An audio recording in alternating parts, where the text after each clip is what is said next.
So I find this very interesting. I was basically just messing around testing recharge times of capacitors, and then I got bored and started letting off small sparks, explosions with the capacitor, and just testing how quickly it was discharging, or sorry, recharging is probably more to the point, and found this strange anomaly that I can't actually replicate. Doesn't seem to be too much science towards it. It just involves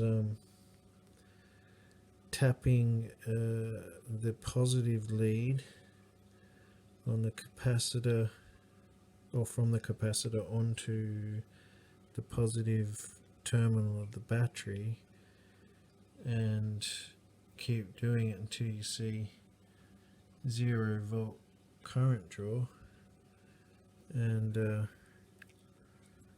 it was powering that light there which just went off. I'll see if I can replicate getting it started. Probably not going to be that easy with one hand. So I'll restart the circuit.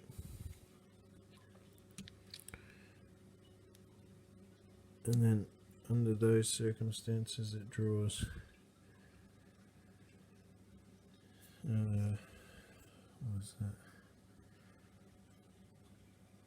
1.3. Keeps cycling in and out of.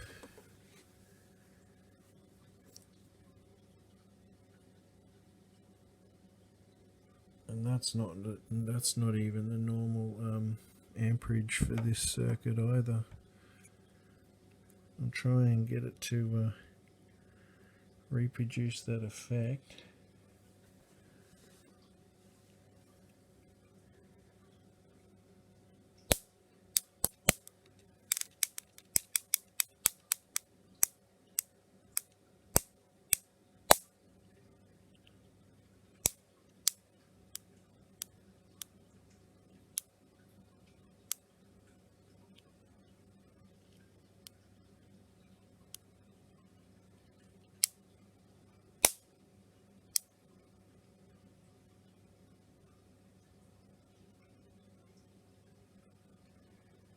Okay.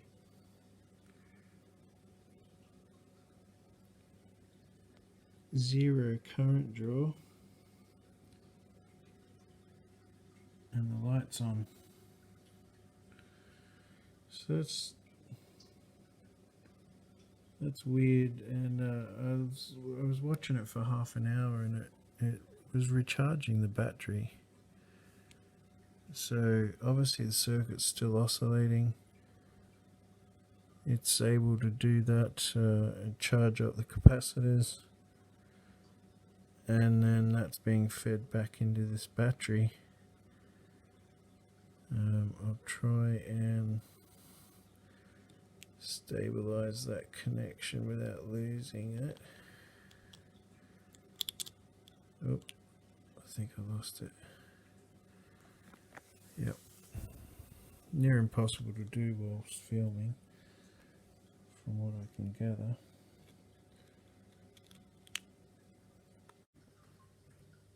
Okay, so I managed to get it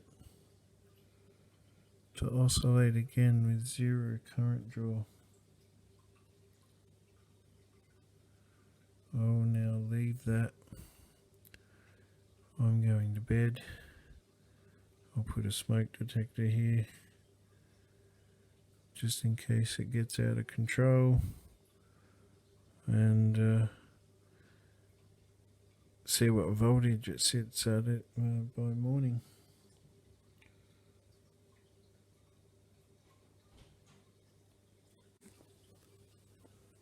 So I've managed to do it again. So whilst starting the circuit in the self-oscillation is not exactly a scientific method.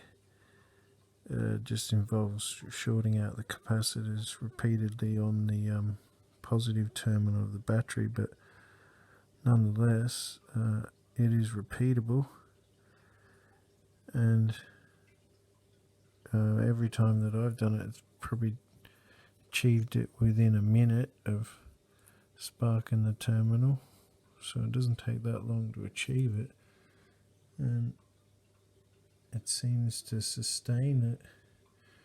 It does seem a little fragile, like the magnetic field seems to cut out if you try and push it too hard, try and draw too much from it, but it clearly runs that one light there, and also has the coil that sits inside the main coil, and that feeds through full wave bridge rectifier into a half bridge of high speed recovery diodes, and then into capacitors. I noticed on the voltmeter we were getting around about 70-80 volts almost instantly. After discharge it would climb back to about 80 volts, so if left alone probably go higher, but basically I was just making the thing create sparks and being a bit of a tool, but it's those types of experiments that you would think would be ridiculous, useless, and not sensible, that sometimes end up revealing some very important secrets. So we'll leave that one there and check on the voltage in the morning.